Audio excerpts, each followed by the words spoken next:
हरियाणा में आने वाले दिनों में 23 जनवरी तक बरसात होने और 25 जनवरी तक धुंध पड़ने की संभावना जताई जा रही है।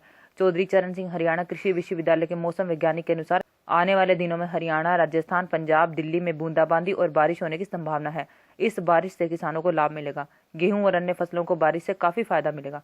अभी मौसम में फॉग की भी स्थिति बनी हुई है। ये फॉग बारिश के बाद भी बनी रहेगी। वैज्ञानिकों के अनुसार बारिश के मौसम में फैले मिट्टी के कण साफ हो जाएंगे, जिससे फसलों का पूरा प्रकाश मिलेगा और जिससे फसलों और सब्जी की फसल को ज्यादा फायदा भी होगा।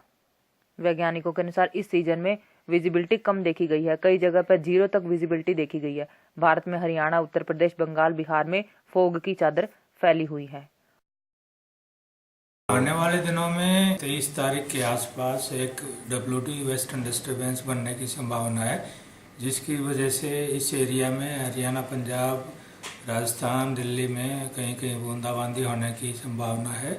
और वो अगर हो जाती है तो हमारे एग्रीकल्चर के लिए, फसलों के लिए, सब्जी वाली फसलों के लिए एक बहुत ही नायाब देन होगी, क्योंकि अब तक इस सीजन में बरसात नहीं हुई है।